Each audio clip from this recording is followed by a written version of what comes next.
Nama saya Romo Petrus Tunjung Kesuma. Saya pastor rekan di Paroki Kelapa Gading. Kalau kita bicara mengenai gereja Andreas Kim Tae-gon ini, kiranya kita perlu memahami dulu bahwa kita berada di dalam wilayah Paroki Kelapa Gading. Ya, di dalam Paroki Kelapa Gading ini ada dua gereja. Yang pertama Gereja Santo Yakobus yang terdapat di sebelah barat, itu di Kompleks Angkatan Laut. Ya. Sedangkan satu lagi yaitu Gereja Andreas Kim Tae-gon. Dulu ya, gerejanya itu hanya satu, yaitu di Gereja Santo Yakobus itu. Nah, pada waktu itu kami kemudian, kebetulan saya juga berkarya di sini, memikirkan bahwa umat yang di wilayah timur ini kerap kali ya mengalami kesulitan untuk mengadakan kegiatan ya, terutama pada malam hari ya, ke paroki atau ke gereja Santo Yakobus itu.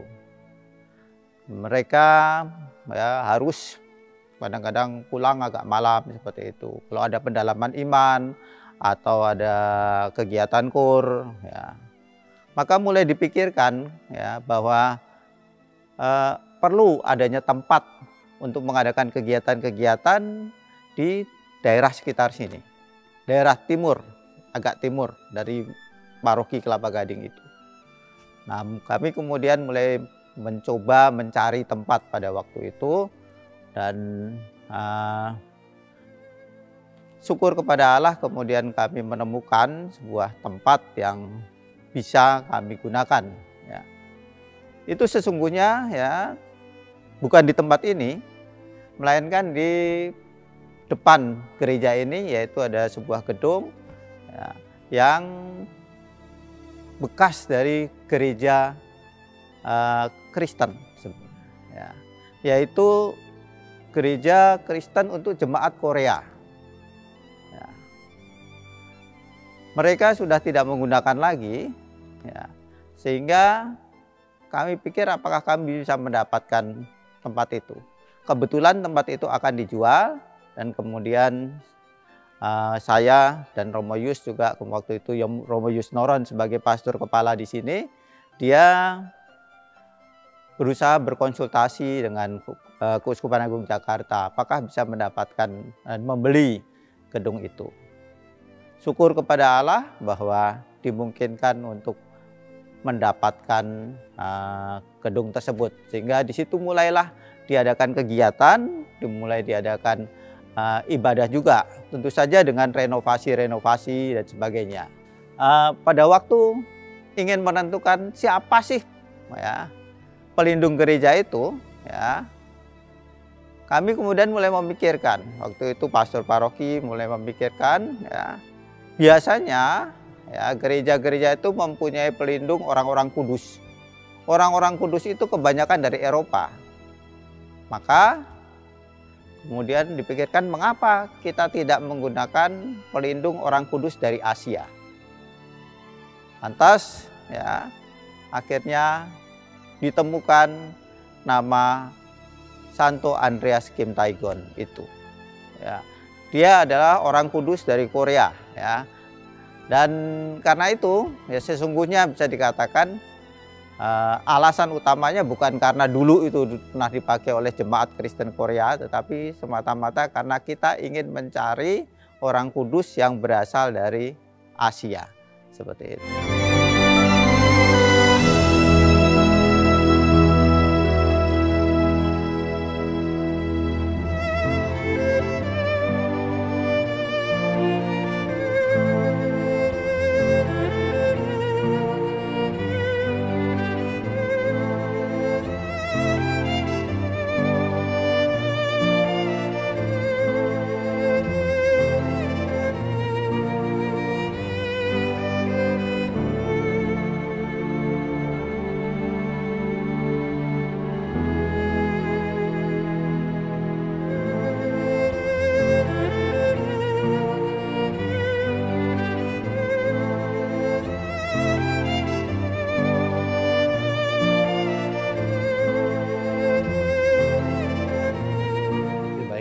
Nama saya Ignatius Riki Sapsiko.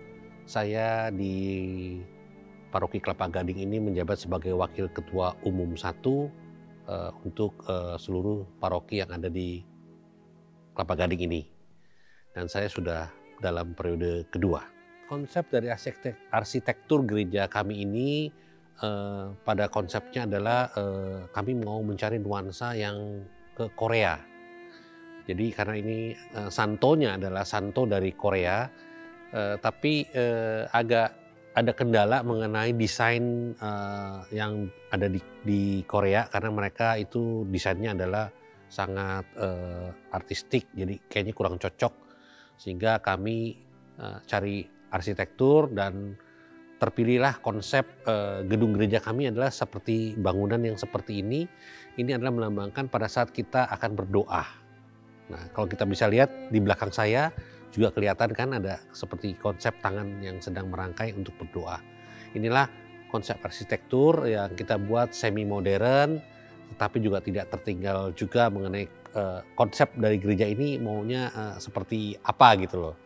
Ya itulah ketemu dengan yang namanya kita gereja inilah tempat untuk berdoa. Seperti itu konsep yang kami pilih.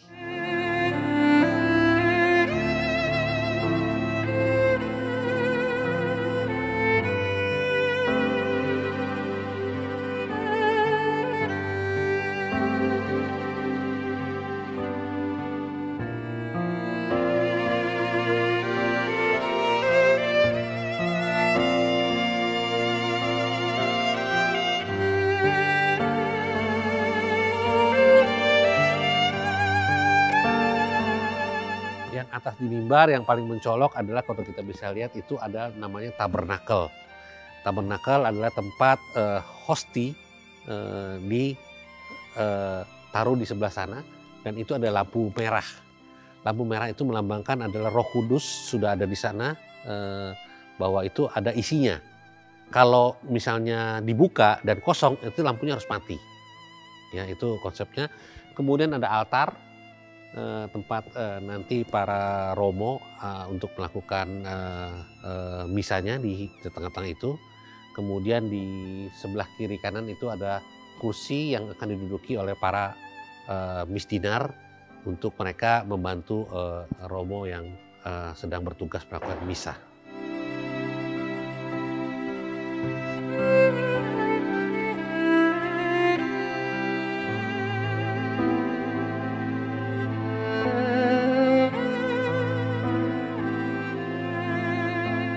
Oke, untuk patung ini adalah memang melambangkan Santo Andreas Kim Taegon yang dicoba digambarkan dalam bentuk patung yang sudah ada ini. Dan patung ini juga cukup unik karena pada saat patung ini kami buat, itu pertama kali gambar orangnya itu sangat tua. Ya, jadi mau tidak mau patungnya kita bongkar, ternyata patung yang dibongkar itu hanya kepalanya saja yang dicopot. Jadi ini sampai 3 kali dilakukan untuk berubah karena Santo Andreas Kim Taegon ini meninggal di usia 25 tahun. Jadi harusnya patungnya muda. Nah, pada saat patungnya dicopot itu kita mengingat ternyata kejadian pada saat Santo Andreas Kim Taegon meninggal di Pancung. Jadi kita mengatakan, wah, tidak semasa hidupnya saja beliau di Pancung, tetapi pada saat dibuat patung pun dia harus dipancung kepalanya untuk dirubah menjadi lebih muda. Untuk kaca patri yang di belakang saya ini adalah gambar pada saat Tuhan Yesus berdoa di Taman Getsemani di malam sebelum dia ditangkap. Untuk di sebelah kiri saya ini ada ruang namanya ruang adorasi, di mana di sana itu ada reliki. Reliki adalah benda suci yang merupakan bagian dari tubuh Santo Andreas Kim Taegon, yaitu dalam bentuk tulang leher yang kami dapatkan dari Kuskupan Agung Seoul, di mana pada saat itu kami minta dan dikirimkan oleh Kuskupan Seoul.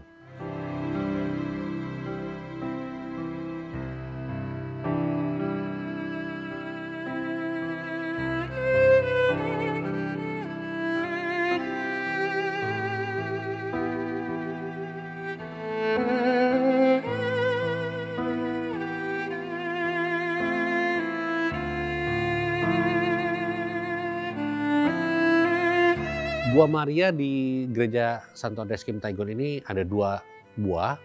Satu adalah Gua Maria yang lama, karena gereja kami yang lama ada sebelah sana. Dan Gua Maria itu tidak kami bongkar karena banyak sekali umat yang meminta pada saat kami lakukan pembangunan. Mereka bilang Gua Marianya jangan dibongkar tapi bikin lagi satu, karena banyak sekali umat-umat yang berdoa di sana, itu doanya dikabulkan. Sehingga kami jadi akhirnya merenovasi gereja Gua Maria yang ada di gereja lama. Ya, sambil dua-dua Gua Maria ini bisa dipakai. Gitu. Karena sudah lama mungkin orang-orang merasa bahwa lebih nyaman berdoa di tempat yang lebih lama daripada tempat yang Gua Maria yang baru. Tetapi sekarang persentasenya juga banyak kok, posisinya sama, yang doa di Gua Maria baru ataupun berdoa di Gua Maria yang lama. Patung di luar gereja itu ada 2, yaitu Santo Petrus pemegang kunci surga.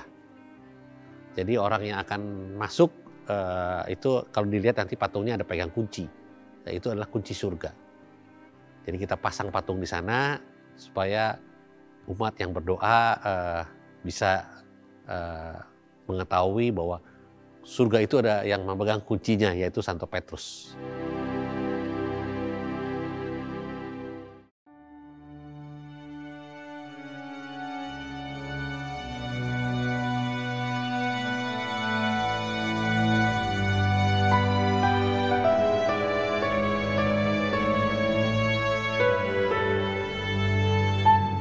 Ukiran itu ada 8 ya.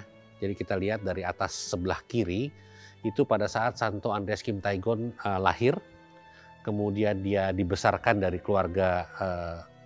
keluarganya, kemudian dia belajar agama Katolik di Makau. Ya. Setelah belajar, kemudian dia adalah pastor pertama dari Korea yang dilantik. Jadinya kalau kita bisa sebut adalah pastor pertama orang Korea itu adalah Santo Andreas Kim Taigon.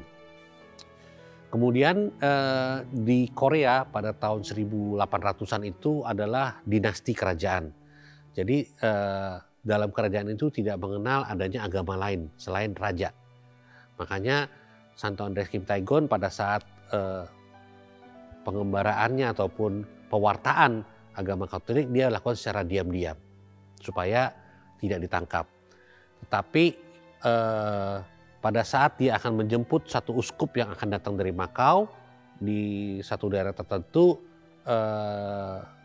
dia tertangkap oleh pihak kerajaan. Sehingga kalau kita lihat di gambar berikutnya itu ada penyiksaan yang diterima oleh Santo Andreas Kim Taigon karena dia melanggar aturan tentang gereja, tentang kerajaan yang tidak boleh melakukan pewartaan, sehingga dia disiksa dan seluruh keluarganya dihukum mati, sedangkan Santo Andreas Kim Taigonnya sendiri itu dihukum pancung. Santo Andreas Kim Taigon itu dihukum pancung tidak dengan sekali bacokan dia langsung putus kepalanya atau lehernya, tetapi dengan golok yang dibuat tumpul sehingga dia merasakan sakitnya karena dipancung. Pada saat pancungan ke-12 baru kepalanya terpisah dari badannya. Dan ini dilakukan karena sengaja dilakukan supaya warga Korea pada saat itu takut. Karena raja benar-benar minta tidak boleh ada agama lain selain menghormati rajanya. Tetapi dengan kejadian itu malah masyarakat Korea semakin secara diam-diam malah mereka semakin membesar untuk mewartakan ajaran gereja Katolik. Sehingga di gambar tadi kemudian karena Santo Andreas Kim Taigon merupakan pastor muda dan pertama di Korea, sehingga di tahun 1986 itu sebutnya dengan diangkat ataupun disahkan oleh Bapak Paus untuk menjadi seorang santo, ya. Sehingga sejak saat itulah sejak 1986 Santo Andreas Kim Taigon digunakan namanya sebagai santo.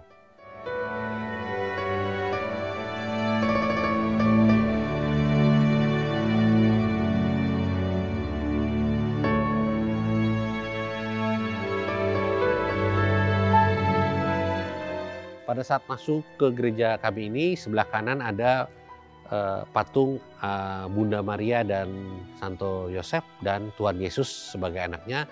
Itu disebut dengan patung keluarga kudus. Jadi itu adalah patung keluarga.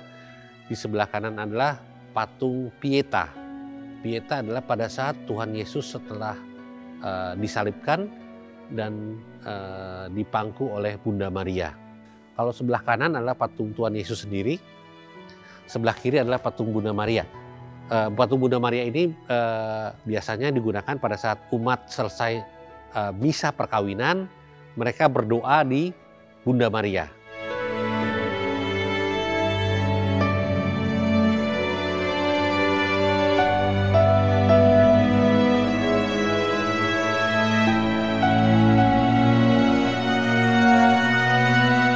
Paroki Kelapa Gading ini memiliki kepengurusan yang namanya disebut dengan Dewan Paroki Harian, di mana ada sekitar 20, robonya ada 6, kemudian awamnya ada 15, berarti ada totalnya 21 orang.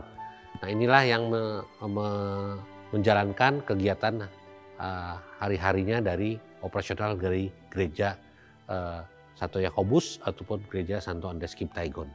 Kami di gereja ini selain juga untuk melakukan umat ibadah, kami juga memiliki aktivitas-aktivitas lainnya, di mana gereja Katolik ini kami turun ke masyarakat. Contohnya seperti pada saat tahun lalu ada vaksinasi, kami pun turut terlibat di dalam membantu pemerintah mensukseskan vaksinasi dengan membuka sentra vaksin. Ya.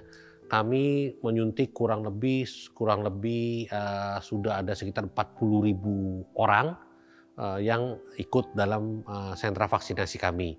Kemudian kami juga terlibat aktif di dalam hubungan antar agama, di mana kami juga ikut di dalam setiap perayaan ataupun pada saat sebelum pandemi kami juga suka melakukan halal bihalal dengan para saudara-saudara kami yang muslim, kita kumpul bareng.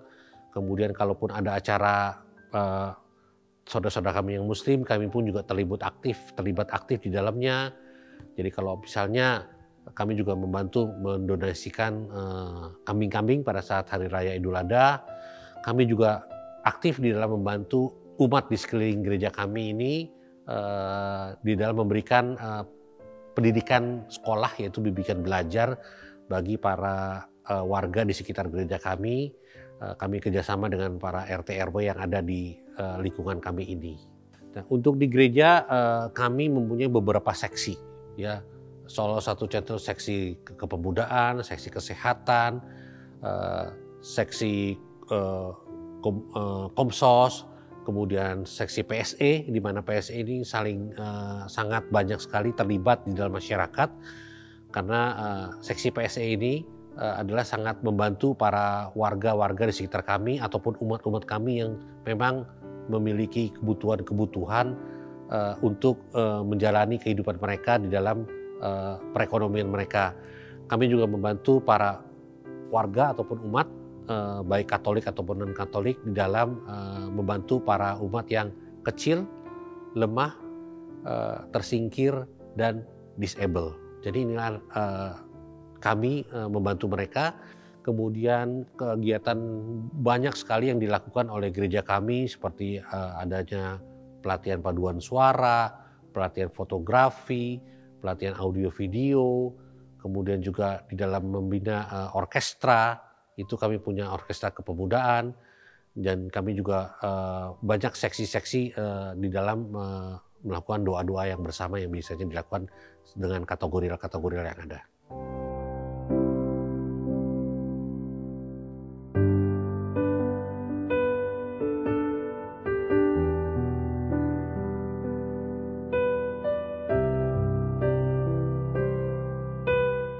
Oke, untuk perkembangan dari umat Paroki Kelapa Gading ini dari tahun ke tahun cukup banyak perkembangannya, karena ada pembangunan dari satu wilayah di belakang gereja kami yang sedang dikembangkan perumahannya, sehingga banyak sekali pendatang yang masuk ke sini ataupun juga orang-orang yang ngekos di sini dan akhirnya mendaftarkan masuk ke dalam kartu keluarga di Paroki Kelapa Gading ini.